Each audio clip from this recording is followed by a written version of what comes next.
In a story that spans generations and genres, two of metal's most iconic guitarists, Tony Iommi and Richie Faulkner, share an unexpected yet deeply personal connection rooted not in fame or fortune, but in physical trauma that threatened to end their careers before they ever truly began.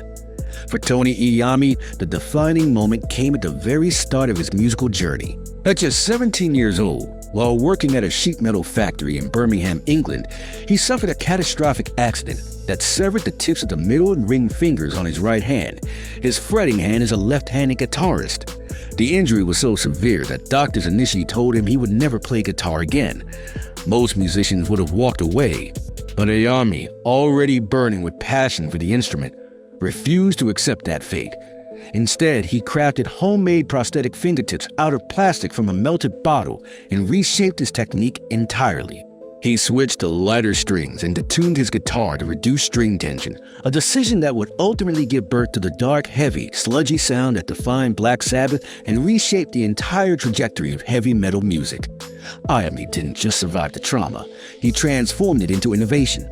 Decades later, on September 26, 2021, the heavy metal world would witness another moment of unimaginable resilience, this time on a stage in Louisville, Kentucky.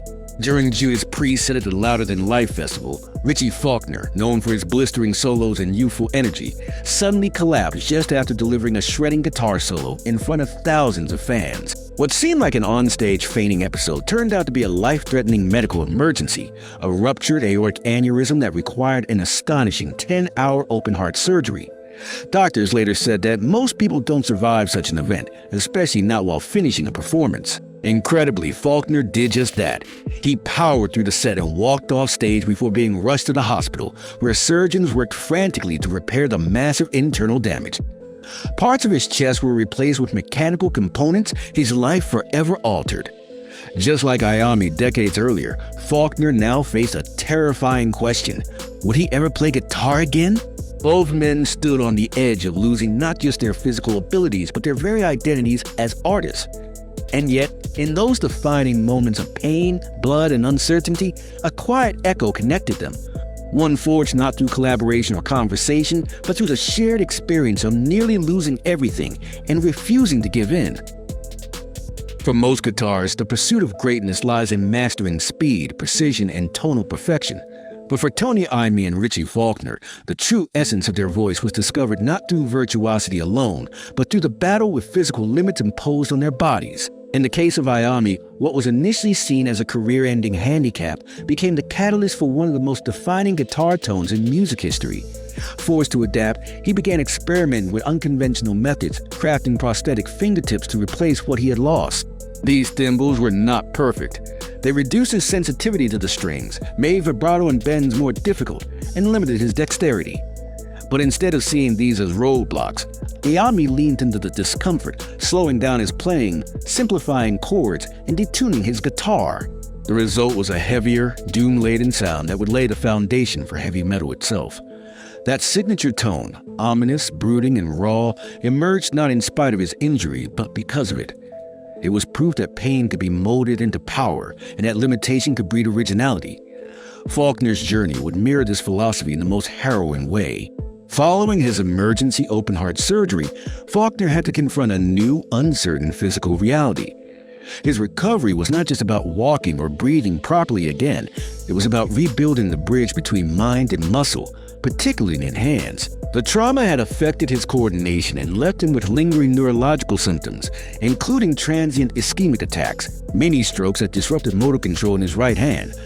For a guitarist, this was a nightmare scenario. Yet Faulkner, like Iommi, refused to allow his altered body to define the end of his creativity.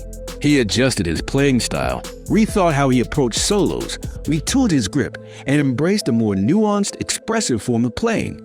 The once flawless technician learned to live with unpredictability, and in that space, he began crafting a sound shaped not by domination over the instrument, but by a vulnerable negotiation with it. The parallels between the two are staggering. Both men emerged from traumatic experiences not with a diminished capacity, but with an evolved voice. They proved that creativity isn't about chasing perfection, it's about adapting, surviving, and letting your wounds guide the melody. In the heavy notes of Iommi's Sabbath riffs and the defiant solos of Faulkner's post-recovery performances, one can hear the echo of transformation of two guitarists who turned physical defeat into sonic revolution. Behind the curtain of success and thunderous applause, both Tony Iommi and Richie Faulkner have grappled with a silent, haunting force that no stage lights can conceal. Crippling self-doubt and the relentless pressure to perform at a standard of perfection that their bodies sometimes can no longer guarantee. For Richie Faulkner, the aftermath of his 2021 medical emergency did not end in the hospital. The real struggle began long after the sutures healed, in quiet practice rooms and during solitary moments when his right hand refused to obey. Though the surgery had saved his life, it left him with unexpected consequences, small strokes, known as transient ischemic attacks, that affected his motor control.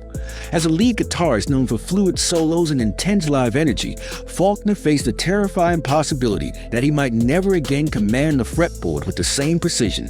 More than once, he admitted to feeling like a fraud, standing before thousands of fans, holding a guitar that no longer felt like an extension of himself. He questioned whether he was truly worthy of the praise. The perfection he once chased now seemed unreachable, and the fear of letting his audience down loomed over every chord. But his transparency in interviews has revealed something rare in the world of rock icons, the admission that vulnerability exists beneath the leather and steel. Tony Iommi, decades earlier, endured his own version of this internal war. After his workplace accident, he found himself doubting whether he could ever be more than a tragic footnote in music history. At a time when no role models existed for amputee guitarists in mainstream rock, he battled the whispers in his mind that told him to quit. Even as Black Sabbath's fame began to rise, Iommi often wondered whether his playing, altered as it was, could hold up against more technically gifted peers. His riffs may have been groundbreaking, but behind the stage persona was a man who had reshaped his technique out of necessity, and who sometimes feared being seen as less than in a culture obsessed with flash and speed. This unspoken fear, that injury or imperfection might one day be exposed, followed him through years of recording and touring. Both Faulkner and Iommi, despite their hero status, reveal an essential truth. The higher you climb, the louder the whispers of doubt become. They show that even legends are not immune to imposter syndrome, and that the pressure to live up to an ideal, whether from fans, the industry, or themselves, can be as heavy as any stage rig. Yet it's precisely this fear, this emotional turbulence, that gave their music a depth that pure technical perfection never could. In their shared admission of imperfection lies their truest strength, not in denying their humanity, but in embracing it, riff by riff, solo by solo. For Richie Faulkner, the stage that once symbolized triumph and connection became the very place where his life nearly ended, and his journey back to it was nothing short of a reinvention, both as a musician and as a man. After surviving the terrifying rupture of his aorta mid-performance, Faulkner emerged from the operating room with his chest reconstructed using synthetic components. But what doctors could not repair in a single surgery was the intricate coordination between mind, nerves, and fingertips, something every guitarist relies on instinctively. The physical healing was only the first phase. The true test lay ahead, in the silent battle to recover his control, confidence, and creative voice. In interviews, Faulkner described a surreal process of relearning his own body, his right hand occasionally betraying him with tremors or numbness, his brain processing music with the same fire, but now filtered through physical limitation. There were moments when riffs he once shredded with ease became uncertain, unstable. And yet, through months of therapy, practice, and a stubborn refusal to quit, he adapted. Slowly but steadily, Faulkner returned to the instrument, not with the same technique, but with a deeper understanding of tone, restraint, and emotional expression. His solos post-recovery began to reflect not just skill, but survival. His notes carried weight, not just sound. And perhaps most remarkably, he did not shy away from discussing this transformation. In doing so, he reframed weakness into evolution, showing fans that resilience could be louder than perfection. For Tony Iommi, reinvention was never a one-time decision, but a career-long practice. Every album, every tour, every recording session brought new challenges, pain in his hands, stiffness, fatigue. Yet rather than cling to the illusion of technical mastery, Iommi doubled down on what made his playing unique. Texture, atmosphere, darkness. He never attempted to mimic the blistering speed of others. Instead, he turned to mood, power, and rhythm, expanding the emotional language of the guitar. Over time, his limitation became his identity. This ethos of adaptation, of constantly reshaping one's art to match one's physical reality, is what connects Iommi and Faulkner so intimately. Both refused to let injury define them, and both chose evolution over defeat. But reinvention came at a cost: time, vulnerability, and a willingness to be imperfect in a culture that worships flawlessness. What they emerged with, however, was something even more powerful than dexterity: authenticity. The sound of men who didn't just survive adversity, but turned it into a creative engine. In their continued performances today, you can hear not just notes and rhythms, but the audible testimony of human beings who bent but never broke, who redefine excellence on their own terms, and who prove that true artistry is not found in perfection, but in persistence. As the decades roll on and the faces in metal crowds change, from seasoned veterans to wide-eyed newcomers, the legacy of Tony Iommi and Richie Faulkner continues to stretch far beyond the riffs and solos they're known for. Their impact is no longer just audible in the heavy, drop-tuned guitars echoing across festivals or the tattoos inked with band logos. It now lives in the mindset of modern musicians, those who see struggle not as a setback but as a catalyst for originality. Tony Iommi, often referred to as the godfather of heavy metal, reshaped the expectations of what a guitarist could do when stripped of conventional ability.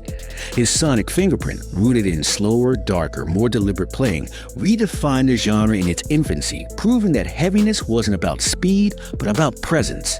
Iommi's influence reached far and wide, not only in musical technique but in philosophical approach. That the guitar is an extension of the soul, even when the body is damaged. For generations of players, he's been more than a pioneer, he's been a symbol that greatness can be born from adversity. And then there's Richie Faulkner, who decades later stepped into the Judas Priest lineup and carried forward the fire of metal at a time when many assumed the genre had little left to say. But it was his near-death experience and the candidness with which he discussed it that cemented his role not just as a player, but as a leader. Faulkner's willingness to speak openly about his trauma, his struggles with recovery, and the fear of not being good enough in the public, I created a new kind of influence, one rooted in emotional transparency. Younger musicians today, many of whom are growing up in an era that values mental health and vulnerability as much as skill, look to Faulkner as proof that it's okay to be broken, to heal, and to keep going without shame. Together, Iommi and Faulkner represent a lineage, a passing of the torch not just musically but spiritually. One carved his path out of industrial Birmingham in pain-racked hands, the other clawed his way back to the stage after literally coming within inches of death. What they teach future generations is that evolution in music isn't about abandoning your roots, but about allowing your humanity to guide your art. In a world where technology can perfect every note and polish every performance, their raw lived experiences stand as a counterpoint, a reminder that imperfection is where the real story lives. Their shared narrative has now become more than just a historical footnote, it's a framework for artistic resilience. Whether a teenager picking up a guitar for the first time or a seasoned pro recovering from injury, the enduring lessons of Iommi and Faulkner resonate with the same intensity as the power chords that brought them to fame. Play with what you have, own your scars, and never stop redefining what it means to be whole.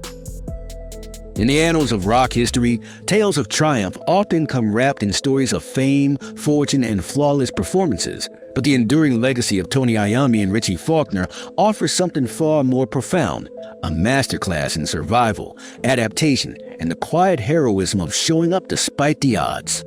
Their conversation, while grounded in guitar tones and metal lineage, ultimately unveils a deeper truth, that behind every towering riff and thunderous solo lies a human story of pain, fear, and persistence. For Iommi, it was the industrial injury that could have silenced him forever, yet instead became the very force that birthed the genre. For Faulkner, it was a cardiac rupture on stage that nearly ended his life, yet instead became a new beginning, one marked by vulnerability, renewed purpose, and defiant creativity. The symmetry of their stories is striking. Both men forced to reinvent their bodies and rewire their minds in order to continue doing what they love. But what truly connects them isn't just the physical trauma. They share a philosophy that greatness is not defined by how flawlessly you perform, but by how fiercely you endure. In their music, we hear more than skill. We hear struggle turned into sound, weakness turned into willpower. Their guitars speak in a language born from limitation, and in doing so, they echo a message that transcends genres and generations. Your scars do not disqualify you from greatness. They may very well be the reason you achieve it. And so as they sit across from each other in the conversation,